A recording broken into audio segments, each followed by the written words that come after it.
All right. I'm with Amanda Knox, everybody. Welcome back to Walk-Ins. Welcome. Woo! Great to be back. She's back. I want to virtually hug you. It's so good to see you. Yeah, it's great to see you. And I feel like we have a lot to catch up on. I know. Namely, your boobs are not being sucked on anymore. No, man, my boobs are not being sucked on anymore, which is, it was funny. People are like, oh, you went so long breastfeeding, and they're like, you're probably going to judge me, which is such a female thing to just assume that someone's going to judge you. I think in the mom wars, people are very judgy. And so I'm like, I was not some crunchy, I had a C-section. So I'm not like, oh, have a free birth in your home in a pool. I was very much like, do whatever is best for you. And I didn't know how breastfeeding would go because for most people, I heard that it was awful and didn't work and it was like impossible. And I had the opposite experience with the child. She was like, it was like train spotting, trying to get her off the tit. I'm just impressed that you were producing that much because like my kids were also very good latchers. They were all about it, but my boobs just could not produce enough milk. Like it at no point was I ever producing enough milk. And I was constantly like trying, like the worst part is having to just like sit there for so long with a machine after the kid has already been on, just trying to like eke out the barest amount to add to your production. And it's just, and you start eating random snacks that they recommend for you to like try to make it happen. But your body's just, my body was like, nope, you are not in the milk production industry. Too bad. And I just think it's so cool that some people can just keep producing milk. Like what a cool thing. It's so cool. I drank a lot of oat milk, which is what they told me to do from day one. And I do think it helped with production. Truly. I'm literally drinking oat milk right now. I drank so much and I would actually start craving it. But honestly, I think a lot of it is just like stress, genetics, whatever. Who knows? Yeah. I mean, she had. I don't feel bad about it. Like I just my boobs it's like are not whatever. bad. She had colic, and that was a very early experience in learning the limitations of like that helpless feeling of parenting. It's such an early just trial by fire into like, I can't console this thing I love so much. And I tried everything, I mean, I went down so many rabbit holes, changed my diet. When it's like you will do anything. You will do anything. And then it just passed. Yeah. Which is like everything in life. It either passes or it kills you. So here we go. Speaking of which, let's talk about your book. Yay! Tell us about your new book, Free. I love it. I've been listening to it I generally don't listen to books on tape because I can't focus. I have a hard time just like keeping my attention. And it's always been a struggle since I was young. It's always been my like weakest way of comprehending. And Me too. I like to see where things are on the page, and I can usually remember if I read something exactly where it was on the page. And with your book, I've been listening to it, driving back and forth to comedy, and just all day when I'm doing things. But I wanted to hear it in your voice. Because now I just feel like I'm listening to my friend Amanda telling her story, parts of your story that I didn't know. And actually, I think it's more like you say this in your introduction that you realized your first book wasn't your story. Can you explain that a little bit? Yes. So as a 37-year-old who already has 2 memoirs under her belt somehow, my first one I wrote very much in response to the fact that there was this like huge, crazy narrative out there about me that I really hadn't had a say in. That was this narrative about the girl accused of murder. And I finally get out of prison. And I feel like if only I can just put myself out there and set the record straight, then, maybe people will start judging me based upon who I really am and not just this crazy story that was about me. And so I wrote that, and I'm proud of it. Like it was a book that needed to be written, but I realized over the years that it wasn't really a story about anything that had anything to do with me, really. It was the story of what happens to one girl after a guy murders her roommate and a prosecutor decides to go after the wrong people. Like, it's about other people's decisions and me just sort of living with those consequences. And so it's a big reason why I even resisted like adapting my memoir to anything like a TV show or a movie for so long, was because I didn't feel like it represented me. It felt very much like, oh, here's just more women suffering porn. Right. And this book, Free, is really about, okay, here's someone who has gone through something and now they're trying to make something out of their life with this ongoing obstacle, but is very much about me making decisions and me making my own mistakes, which I think was a really important thing that I wanted to talk about. Because, coming out of a traumatic experience, I think a lot of people end up flailing and making bad decisions and almost making the situation worse for themselves because they've had the carpet pulled out from underneath them. So I really wanted to like give that sense of that journey of making sense of getting hit by an oncoming train and trying to pick your life and pick your pieces back up and reintegrate that into a sense of self, a coherent sense of self, and finding belonging in the world. And then ultimately, making decisions that really say something about who you are. And, I came into writing this book realizing that I had a story to tell because I had gone all the way back to Italy to confront my prosecutor and sit across from him face to face. And coming out of that encounter, I was like, whoa, I think I just did something to define me.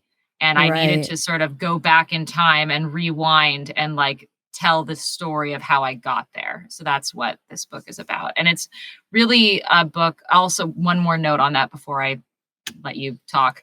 I do feel like one of the big goals I was hoping to get out of this book, which is different than my first, was I was actually hoping people could relate to what I was talking about and going through, like as a human being in the world. And as opposed to like, oh, here's a crazy experience that is probably never going to happen to you, being wrongly accused of murder and being in a murder trial.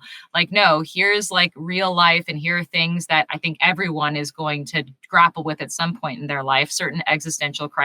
And then I think I have had some hard-won wisdom that I've obtained that I hoped could be shared and pose as either inspiration or a challenge to people who are reading it. And so I'm also like really curious now, after people have read it, like what resonated with them or what they came out from it. And so, Bridget, I put that to you, like, was there anything that like stuck with you? Like, and I'm always surprised, like maybe certain things hit some people certain ways. I don't know. Oh, You tell me. yeah.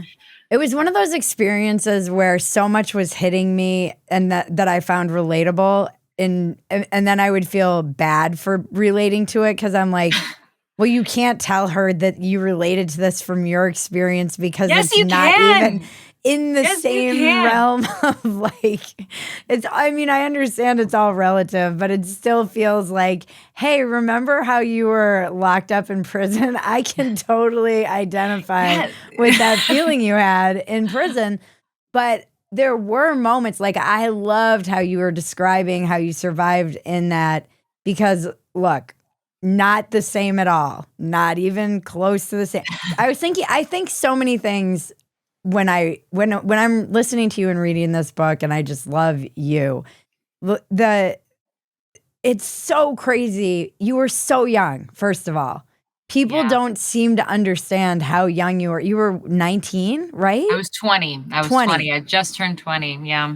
So you were 20 years old, and then it's like that is so young. And how many people go abroad and have unremarkable but memorable years studying abroad? It's like such an unremarkable American thing to do. And when I hear about just the way you were viewed in prison because you were this kind of famous only American, then the way that you were viewed by the world, like how it captured the attention of the world, the weird pornographic way that you are framed in this, like at the absolute bullshit. Even hearing it now, years later, it's just like, God, that was just absolutely ridiculous that it's so absurd. It is absurd that it even went as far as it did.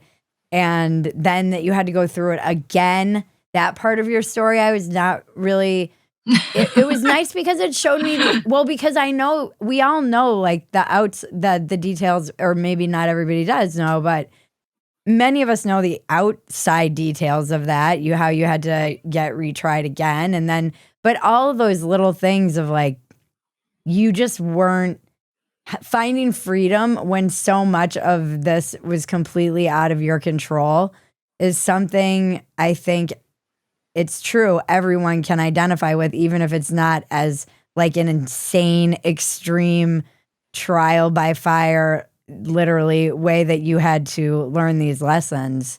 So, yeah, to that point, like I think that one of the weird silver linings of the whole situation was how completely out of control it was for me. And so I didn't ever have the illusion of being in control of the situation. And I think that's maybe one of the extra meta difficult things about, any experience that you might find yourself relating to, but you're going, oh, but it's not the same. Well, you might have had the situation where you felt like, but I should be in control because it's not that bad. I'm not in a jail cell. And it's like, well, maybe, just maybe, there are lots of situations out there where you really don't have a lot of control, even if you're not in a jail cell. And so I think that, like, one of those, there's this chapter where I talk about going to Burning Man and sort of like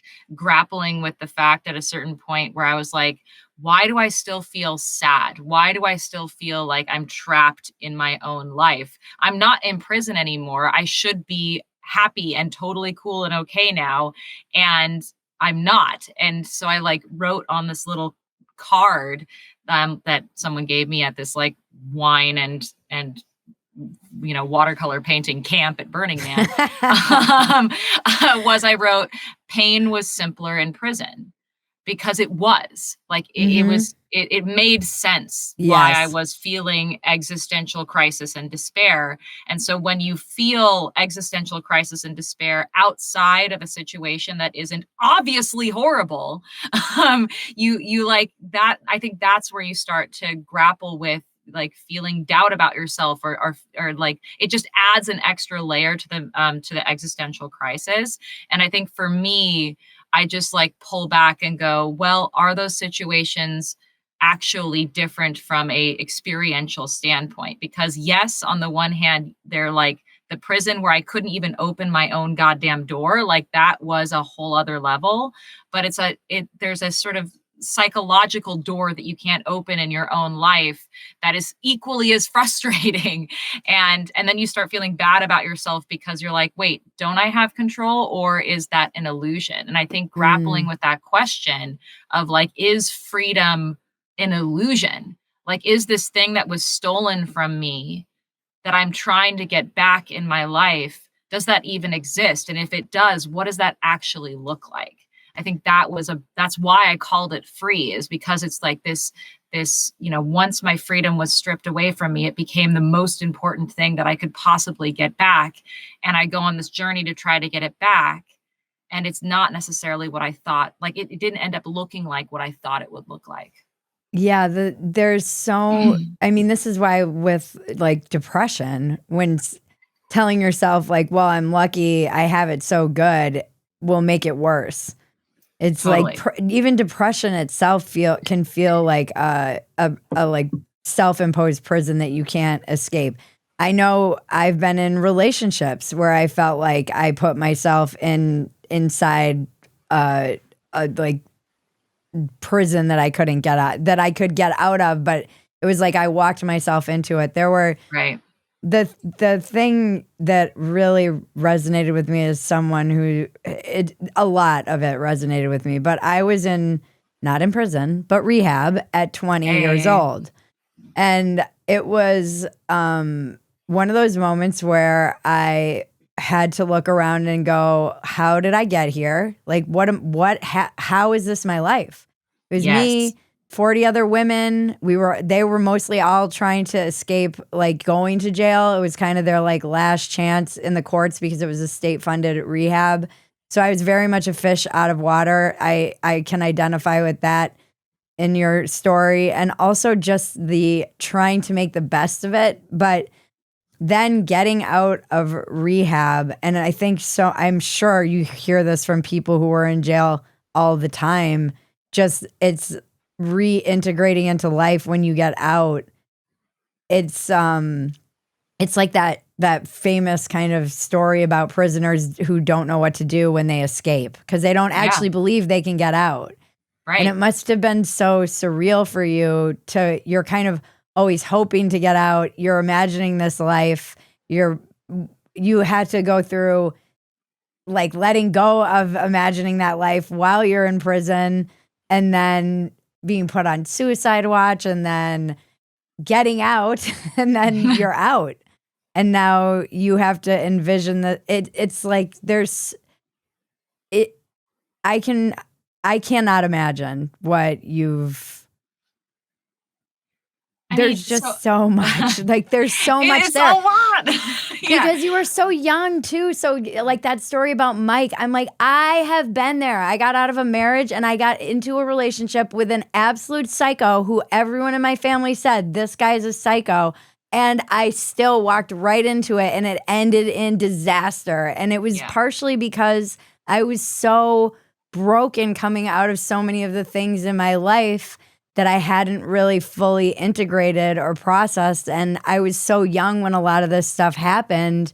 Like, my brain wasn't even fully formed. And so I was still trying to make sense of all this stuff. And I would grab onto, it was so clearly toxic. Like, I knew it was bad. I knew this person was nuts. I knew it. And didn't listen to my family, and it just ended. Even that story, I was like, it's so vulnerable of you to share that. Yeah. I mean, it's been, so that particular story of, hooking up and,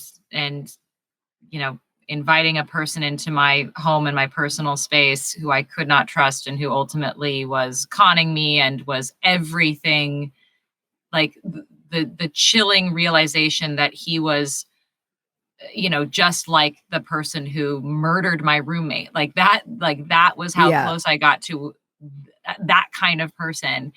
I was haunted by that for years. Haunted because I knew that if the news had gotten out at the time that was happening, it would have been over for me. Like, no one would have ever given me the benefit of the doubt again. I had shacked up with a frickin' person who broke and entered into other people. Like, it was just so bad. It was so bad. But then also just, like, shame. Like, how could I, after everything I had gone through, make that big of a mistake? Like, it was not conscionable. Like, it was not acceptable. And yet, like, looking back, like, I hated myself because of that mistake. And it was one of the things that, like, I knew was also, like with your experience, was a consequence of all of this trauma that I had been through, right? Like, I never would have shacked up with this fucking guy were it not for the fact that I had been wrongly accused of murder and sent to prison and was, like, freaking ostracized by people and couldn't make friends like a normal person, and my life was in shambles. Oh, of course she shacks up with a fucking criminal. But like I can only look at that in retrospect now and have, like, sympathy and it all turned out. So, like, it all turned out well. I'm okay now, and no one sent me back to prison for it, and no one punished me for it, but they very well could have, and they very well could have judged the crap out of me for that. Like, and it terrified me, the idea that, like, okay, all of this time people are judging me for something that I didn't do, but what if they start judging me for something I did do? What if they start, and just how you weren't allowed to make mistakes, and how isolating it must have been. And like you say in that chapter, just how you felt like nobody could relate to you and this person could relate to you, and you kind of were extending him a benefit of the doubt that you were not extended. And it's like psychologically you can look at it in retrospect and go, well, yeah, obviously this was like almost bound to happen. Why it would have been weird if something like this didn't happen, actually, but I can see how in the moment, yeah, again, everything is so heightened with you. What's a miracle to me is that you even talk to the media at all. You've all heard me screaming women for years now, and I'm a big advocate for women in general and women's health in particular. That's why I love Quest's line of medical tests specifically focused on women's health issues. They offer a basic women's health profile test that gives you a snapshot of your current health and wellness, women's hormone tests designed to identify imbalances associated with various health conditions, and specific tests for fertility, thyroid function, and even your menopause stage. This is all such important knowledge for women to have because it can affect the way you work out. It can affect what you should be eating. And just now they're starting to really realize how much all of these hormones play into us losing weight, keeping bone density. All of this information is so important to you. Your results are delivered online quickly and discreetly, and you get all of this information without a doctor's visit. Ladies, prioritize your health. Visit questhealth.com today. Use the code Phetasy to get 25% off and find answers to the multitude of health questions you may have. That's questhealth.com and use code Phetasy for 25% off. So many of those stories too in the early part are just getting out and the media following you and having to go back and look at the way you were portrayed in the media, by the media. How did you grapple and come to what is your relationship to the media today?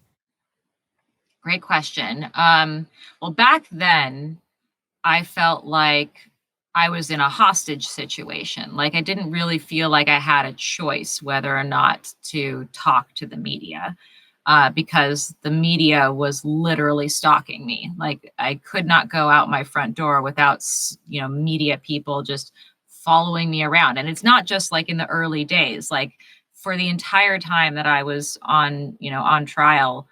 So 4 years, even after I got out of prison, I lived in a state of justified paranoia that someone was stalking me and taking photos of me or, writing notes about me because people were doing that. Like I would, go to the store and then the next day some picture of me having gone to the store comes out in the news with, or like somebody showed up outside of my apartment building and started like asking random people coming out of the same apartment building if they knew me. And like, just like that level of like, okay, I'm just literally being stalked by random strangers from around the world. Like I can't actually go out and be a normal person in the world. I am living in a heightened state of hypervigilance. And so it was just extremely isolating. So there was that. So I felt like I did not have a choice but to have a relationship with this abusive partner, which was the media. And at first I made the mistake of feeling like I was at the mercy of this institution and these representatives of that institution, which were the people who were interviewing me, because my only relationship with being questioned about my life and about this experience was with police officers and in a court of law. And so my experience was, you're signing your name, I will tell the whole truth and nothing but the truth. So help me God. And you are the one who is asking me questions. This is not a conversation. This is an interrogation. And so that was my relationship with being questioned about any of this. And so I sort of approached my first ever interviews about the case and trying to tell my story with that history in mind. I did not feel like I was on an equal playing field with these people. I did not feel like I could have a conversation. I did not feel that I could have a say in how the conversation went. I was just at the mercy of their questions. And it was only over the course of years after having been through that horrible experience of being interrogated on air in front of millions of people and asked, questions about my sex life, which were completely irrelevant. And, to this day, those kinds of interviews don't age well, but there I was going through it. I now know that I do not have that, like, I did not have to have that experience, right? Like, I am now a media professional. I know what I have the right to ask someone or not. Like, they don't owe me, honestly, they don't owe me shit. I'm Right. just a person asking questions and like trying to get to a bottom of a thing. I'm doing, I have journalistic integrity. I'm only going to report what I think is true and what I can, what I can back up. But ultimately, this is not a court of law. I do not have a right to any person's story. I do not have the right to put somebody through the ringer just because it's going to give me a good, sound bite. And if anything, it made me sort of step back, and now being in the position of, telling my own story, but also helping other people tell their stories through my podcast, whatever, like, it made me really think about what it is that the media is doing and why. And if anyone who is just on their little journalism treadmill is even thinking about where they're going and how they're treating people and how they're treating people as objects, that they are sources for their story. So the journalists, first of all, think of it as their story. This is their opportunity to tell their story about this subject, and they get to put their spin on it, and they get to have their moment in the spotlight saying, did you or did you not kill your roommate? And it's so fucking unnecessary. Like, so much of it is just a waste of time, and it's people who are doing something really easy instead of doing the hard thing, which is doing, deep investigative journalism that holds power to account. Like, I think that we've lost a bit of the ideal version of what journalism is not, rewarded financially Right. or through eyeballs. What gets rewarded is a kind of spectacle. And so the worst moments of people's lives are turned into entertainment products by a lot of people. And the worst experience of my life was turned into an entertainment product. And so knowing that and how that happened, I now, just this year at the Innocence Network conference, like, I gave I did a sort of a panel talk about how to think about your story being told, and like really letting people know that you are not at the mercy of media professionals the way that you were at the mercy of cops and judges and prosecutors. Like, Right. you can think of yourself as not just a source for someone else's story, but as someone who has something to say, a storyteller in their own right, with their own voice and their own message and their own mission. And or you can decide not to take part in it at all. I think I don't think that would have been an option for me, just because of the nature of the case being that no one wanted to stop. Like, it was just so lucrative to keep talking about it. Right. To the extent that, like, even when I got married, which is completely irrelevant to the case, there were paparazzi outside of my, wedding venue that I tried to keep ultra secret so that wouldn't happen. Like, it's not just what happened to my roommate. It's not just this horrible thing, this case that happened to my roommate. This girl whose name is Meredith Kircher, who people don't even remember her name, because it's about like this figure, this idea of a person, which is me.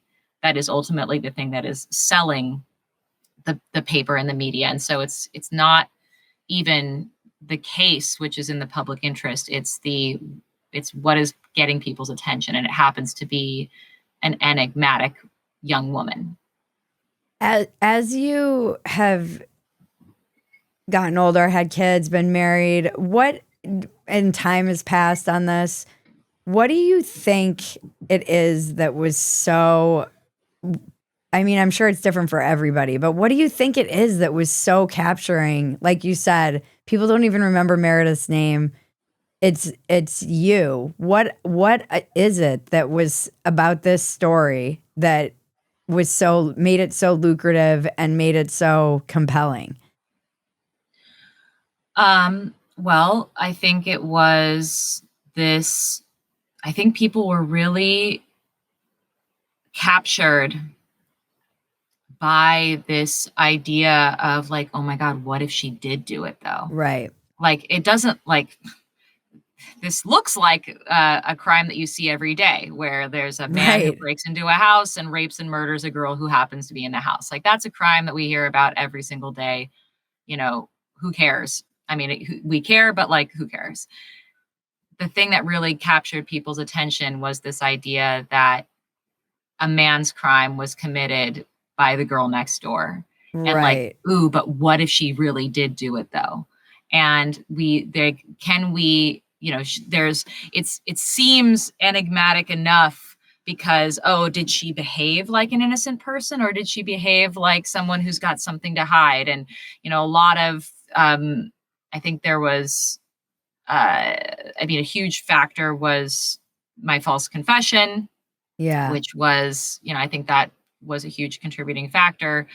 But at the same time, like, it's not like we hadn't ever heard of false confessions before. Like the Right. Central Park Five was a huge case before me.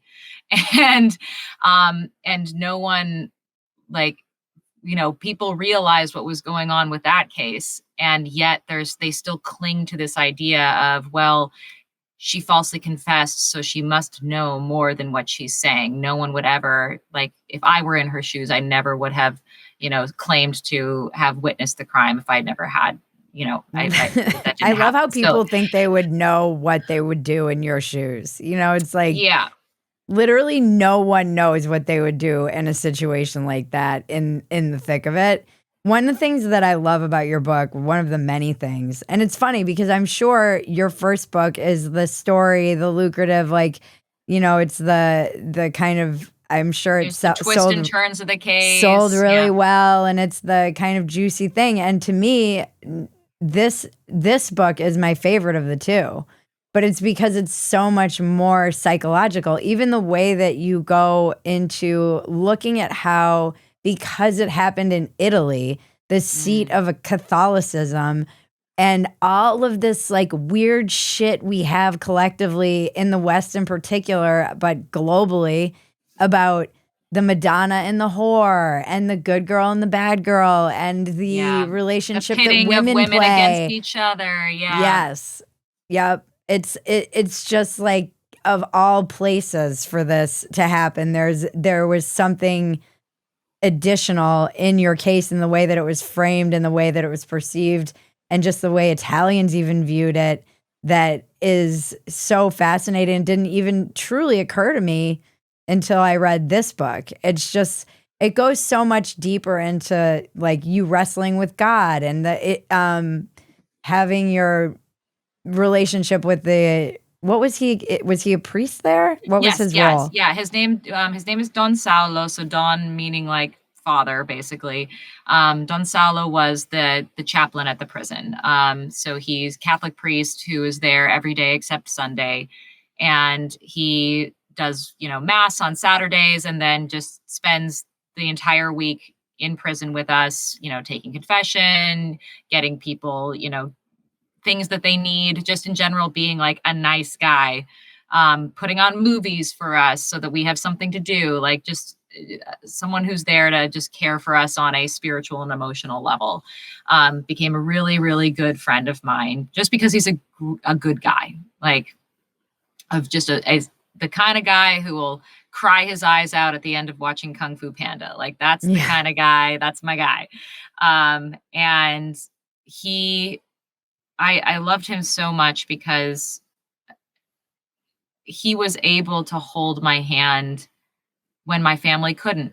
Yeah. And he was able to see me for who I really was. Like he at no point ever attempted to, or never made me feel like he was trying to turn me into somebody else than I was. Like he knew that I loved music. So he invited me to come down to his office to play music. Like not, he he wanted to just include me. So even when he invited me to go to mass as a non-believing person, like, he knew I loved to sing. So I would just like sing all the songs and lead everyone on the sing-alongs. Like, it was great. And so really good friend who also was able to pose to me um, some spiritual wisdom that I was able to then translate in ways that were meaningful to me in that time. Some things that he said to me didn't resonate with me, like this idea that everything is a part of God's plan. He talked about how, everything that happens in existence is part of this great tapestry that God is weaving. But we, as the people who are like part of the tapestry, can only see all these little individual threads. We can't get the big picture. And I was just like, you're asking me to believe that that is the case. And I don't believe necessarily that that's a case. Like, you're just saying that when I die, I'll get to go and see the tapestry eventually. And I don't think that that's going to happen. But the thing that he did say to me, which really resonated with me, was when you pray to God for strength, he doesn't give you strength. He gives you the opportunity to be strong. And I was like, well, I don't know if anyone gave me this situation that I'm in, but the idea that a a a, a situation that was deeply desperate and painful could at its core be an opportunity really, really resonated with me. And so I kept thinking, okay, well, how do I find the opportunity in this? What is the opportunity in this? And in prison, it was actually really easy because you don't have a lot of opportunities. Yeah. Instead, you just you open your eyes and you go, what can I do? There's not a lot I can do, but I can read and write. I can speak Italian and English. I can be the prison translator because there is none. And so I became the thing that I needed when I first got into prison, and it became a huge source of well-being for me in the prison, not just because I felt purposeful, but also because suddenly all of the other inmates weren't going to mess with me. Like, I was useful, which is a really good thing to be, both in the world and in prison. Yeah.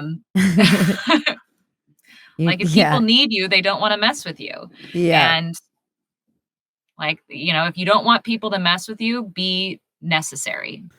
Yeah. Or like you said, useful. It's so much of it too that I was thinking about when I was reading it is just this word trust kept coming up. Like, how did you trust again? And how much trust and freedom are related? It's like when you fall into distrust, how much that minimizes your ability to be free, even mentally. And I think with that, also bitterness could be like, you could very well have gone down a path of bitterness and distrust, and you don't strike me that way at all. You're actually still quite open. And from the girl that you describe as a young woman playing soccer and roaming the Pacific Northwest, you still seem very much like that open spirit. How did you find trust again? How do you trust anyone coming out of that situation? Or especially, how do you trust yourself? Or yourself, yeah. Because I think that trust question isn't just extended outwards. It's not just a issue of, can I trust people anymore? Can I trust institutions anymore? You also ask yourself, can I trust myself? Because I also am a part of this equation. I was vulnerable. I made myself vulnerable. I thought I could trust people, and I trusted the wrong people, and look where it led me. How do you trust even yourself? And I think that I'm I think I just got lucky in that I am constitutionally, just like how I am, is first of all a person who typically tries to see the good in people. That's just like what comes naturally to me, because I feel like when I'm empathizing with people and when I'm sort of projecting myself onto people, I know that like I'm always trying to do the right thing. I make mistakes and sometimes I hurt people because I make mistakes, but I'm not an intentionally mean person. So it's hard for me to relate to people who are intentionally like harming other people. I tend to give people the benefit of the doubt and assume that even when somebody is being hurtful, they think they're doing the right thing, or they think like there's something going on there where they like their perception of what they're doing doesn't equate with the impact of what they're doing. So Mhm. that's what I tend to assume about people in the world, which is a kind of trust. That is trusting that not everyone out, everyone else besides you is a psychopath is basically what I'm doing. Um, but furthermore, like in the prison environment, I um I was saved by the fact that I knew that even when the entire world was telling me that my life had no value and that I had no value, that I really did. Like I was blessed to be loved growing up. And I think it was one of the things that made me vulnerable to going through this whole situation was being raised in an environment where I could trust people, where like Mm. the people who loved me and took care of me did not take advantage of me, did not hurt me, were very much like unconditionally loving towards me. That sort of set me up psychologically to have a kind of emotional and psychological safety net to fall back on, even when I was being like hit like a train, by the rest of the world that was not treating me the way that my mom treated me, which was that I had value, I mattered. And so as I felt the prison environment sort of working its mechanisms on me, or even when I got out of prison and I felt, the machinations of this like false narrative working trying to work its way into me and diminish me as a human being, and to instill in me like deep rage and bitterness. I was very rebellious against it because I was like, you don't get to tell me who I am. You don't get to tell Mhm. me how I feel. Like you don't control me. You don't get to change me. Is a little bit that like rebellious side of me. I was just like a stupid freaking teenager who's like, I'm not going to be a doctor. I'm going to be a ping pong player. And that's basically Right. my relationship with like all of the negative sort of forces in the world. And I was like, no, I get to decide who I am. And so, and the way that I did that was I had to then sit back and go, what matters to me? What actually matters to me? And, I tell a story at the beginning of this book of how, like, from a very young age, my mom told me that, like, the best thing that you can possibly be is not smart or successful or beautiful or any of those other things. It's just kind. That's it. Mm. Kind, because life is hard and like you can't go wrong by being kind. Like that is the pinnacle thing that you can be. And so that really stuck with me. And then I go, okay, how do I be kind in this situation? This situation that I'm in now, how do I be kind? And being kind means recognizing how people were unkind to me and not replicating the same kind of ways that they were unkind to me.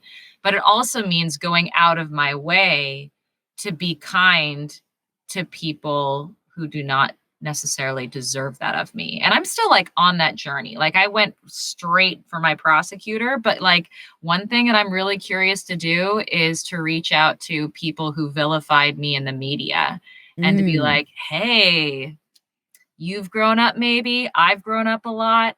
What was going on there? Like, how are you doing? Like, are you haunted by that? Because I'm a little haunted by that. Like, what was going on there?" I'd be really curious what a conversation with Nick Pisa or Barbie Nadeau would be like. And I don't know, like maybe they would be still entrenched in their mindset in similar ways that my prosecutor is at times still entrenched into his mindset. I'm curious to see if people have grown. And if they Yeah. haven't, that's kind of on them. I don't really care at this point because they can't hurt me the same way that they could. Um, but yeah, I believe a lot in reconciliation and and in going out of your way to like not hold on to also the worst ways that people have treated you. Um, Right. and sort of like crystallizing that in amber and acting like that's just how the world is or that's how people are.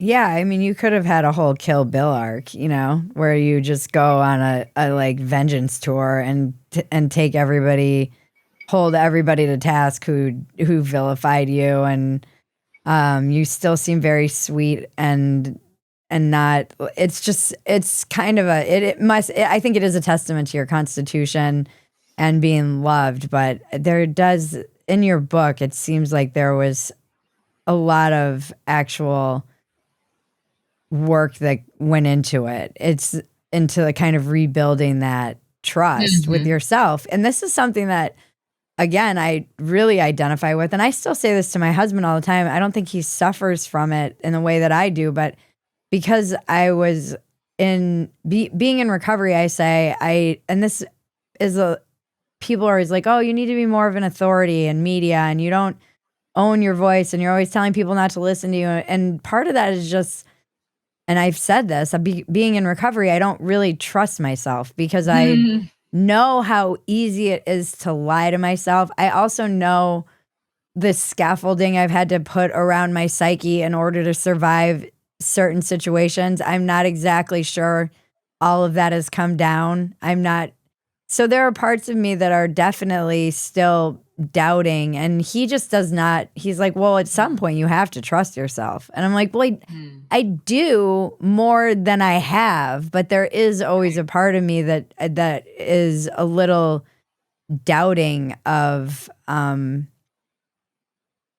I don't know. I No, found I it think very that's hard to. totally sane. I think that's totally sane, and I think that at least the way I experience the world is that it seems like there are a lot of people out there who have an unreasonable amount of confidence about an unreasonable amount of things. Um, and so I tend to trust people who go, "I don't know. Let me look into that," or "I need to ask a few more questions about that before I can just be assertive." Because I don't trust because of how I've seen people be so fucking assertive about wrong shit with me. Like Right. I just really, really distrust assertiveness. If anything, I know that like that gives other people a sense of confidence, like, oh, they don't seem to be questioning themselves. They must be really in the know about it. And I'm like, or they're really stupid. Like Right. that's what goes in my brain. And so Or they're like aggressively wrong. or they're just so aggressively wrong, which is the most dangerous thing. Yeah. And, so yeah, I hear you, and I think that that's that balancing match though, right? Because I've also had people say to me like, "Oh, Amanda, you should like go into politics now because like people like are really inspired by you and they know that you have all this like you can articulate things in a really powerful way, blah blah blah." And I'm just like, not for me. I am not I am not here to play some kind of like game between sides, and I'm not going to assert things that I don't know. And I feel like that's just like the job of a politician is to be constantly asserting things that they can't know or they can't promise. And Mhm. I just can't do that. Like all I feel comfortable with saying is like what I do know, which is like a very niche thing. Yeah. Which I think is like I still can be very confident about the niche things that I know. But even then, like I wrote a article in the Atlantic kind of recently about realizing that I was wrong about a case that I was advocating for as like a criminal justice reform advocate, and like how devastating it was to realize like, oh my God, I was wrong. And now I have to like rectify that, because what kind of advocate would I be if I'm like asking prosecutors and police officers to admit when they're wrong, and like I have to admit when I'm wrong too. Mhm. And like that's so even with like all this like niche, you know, knowledge that I have now, um even I can be wrong about things, and it's a good practice to like question yourself. I do not think that it's a bad thing or it means that you're not confident in yourself. If anything, it reveals that you're confident in your abilities of discernment to like go back and go, this is worth examining. And I'm very wary of anything that's coming from a place of self-righteousness, because typically that means that there is some cognitive bias coming into play, and some ego that is involved, and it's just really, and then scary things ensue. What are you hearing about your book from people who are, you said you love hearing what people, who's really identifying with this and relating to it? Gosh, I mean, I think the thing that's so validating is like how many different kinds of people are resonating with it. Because like there's obviously the wrongly convicted crowd of like people who are like, oh my God, yes, like your experience of having to prove your innocence every day for the rest of your life, that is totally resonating with me, or anybody who's like gone through the prison experience. But like anybody who's experienced trauma, and which I think is a huge majority of us, can, I think, have takeaways from that. Like, again, that feeling of the rug pulled out from underneath you, that your life is not what you wanted it to be, that you are being defined by things that have nothing to do with you, and you're hurt now and you're trying to figure out what to do with that. Like, those are all things that I think resonate with people. Or even just like, I had people be like, oh my God, I really related to what you were talking about when you had your miscarriage or when your daughter was born. So like one story that I tell in the book is like, here I am having this like conversation with my prosecutor and like confronting these like difficult psychological things. But in the meantime, I'm also pregnant with my daughter and like freaking out about how I don't want to pass on my trauma onto her. And so I'm feeling the sense of urgency of trying to like get myself straight so I can be like, I'm not just like consciously or unconsciously passing on things to her that I don't think that she doesn't deserve to have to live with. And then she's born, and I'm told that she has this insane genetic condition and she's basically going to be a vegetable her entire life. And like in my brain, my mind is going, I thought I was supposed to have good things happen to me now. Like, didn't I already have to do all the bad things? Like, I thought, and like, so here's my stupid brain, like acting as if there's like some weird balance to the universe. And I was supposed to get a good thing now, as if that's a thing. And so like, so I think even just that experience of like, oh, you've had a bad thing in your life, and then you have weird expectations about how the rest of your life is going to be. And then of course life happens and it's not what you expected it to be. And I think that really resonates with people. Like we get on this treadmill of life thinking that there are going to be certain outcomes and we're going to be rewarded a certain way. And of course it doesn't go as planned. And so I think that experience is universal. And I think that the way that I've approached getting out of what feels like a grave that you are digging for yourself is what I think people come away with feeling really inspired by. I wish I had had this book in early recovery. I mean, it would have been so helpful to me, actually, because addiction is such a prison, and it's a self-imposed prison, and getting out of that's really the thing that kept hitting me over and over.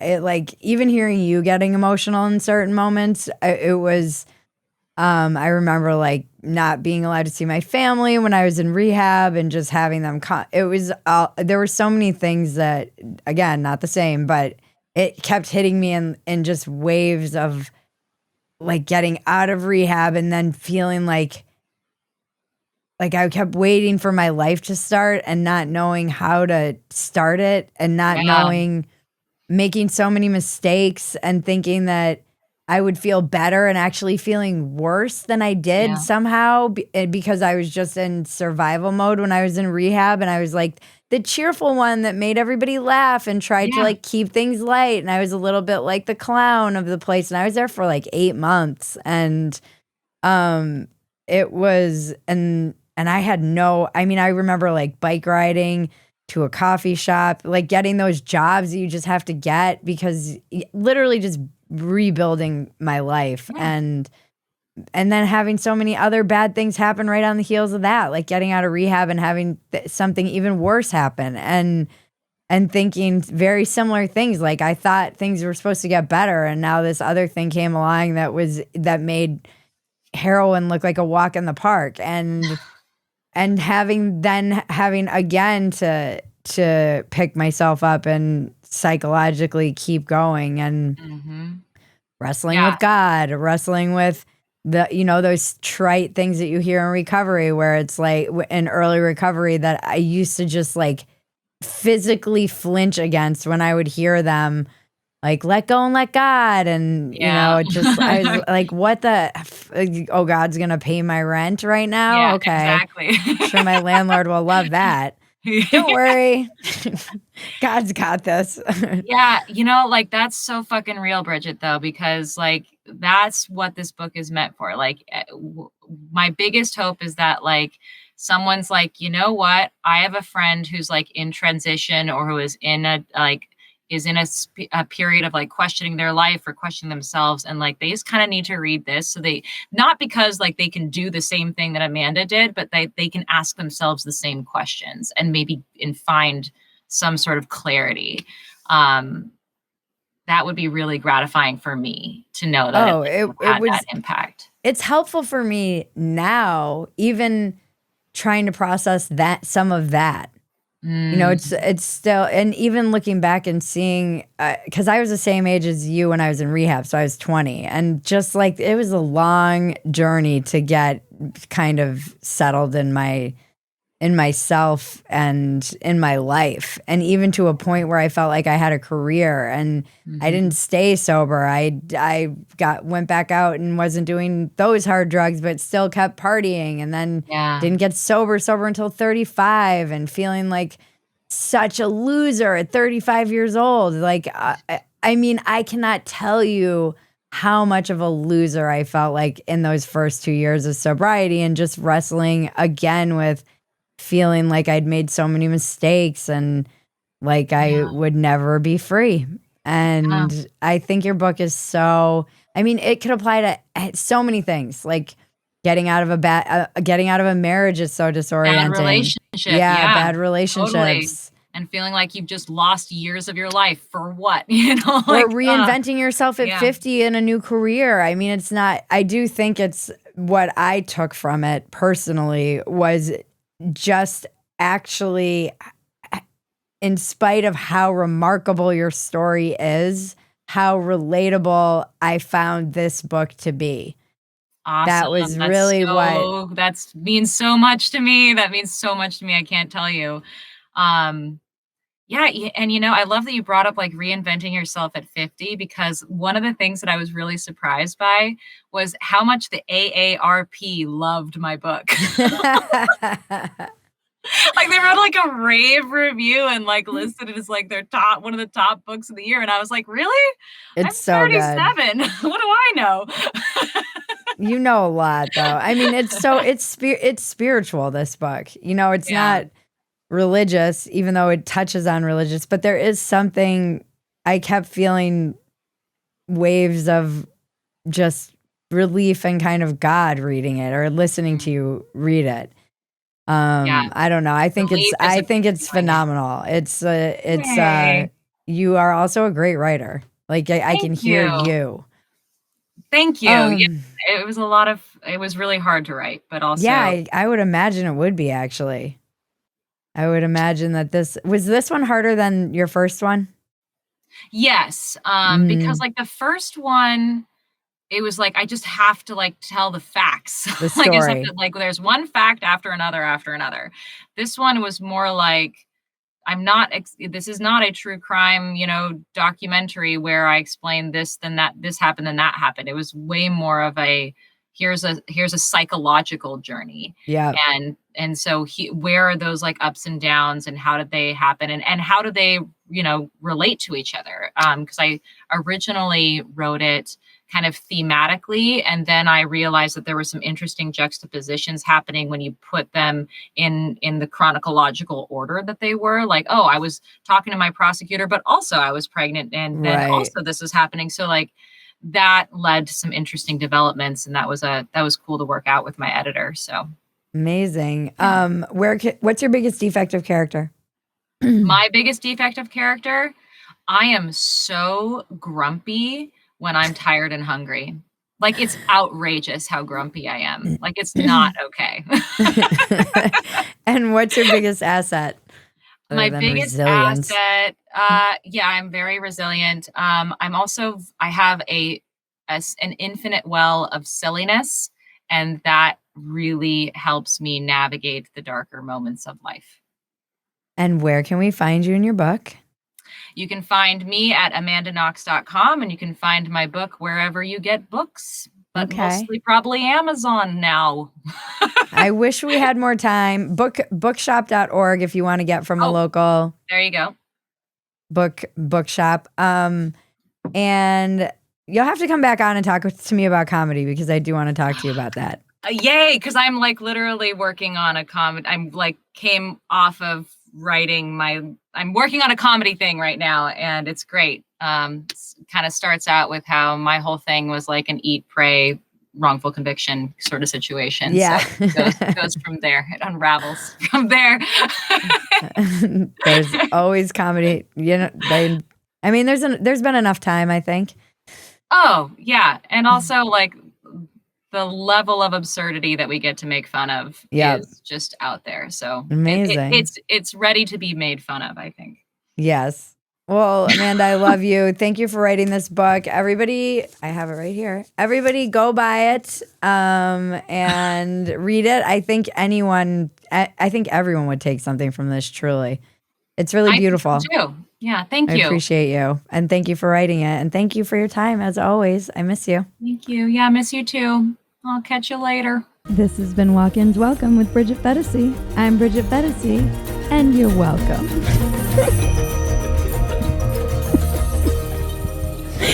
It's the dumbest line.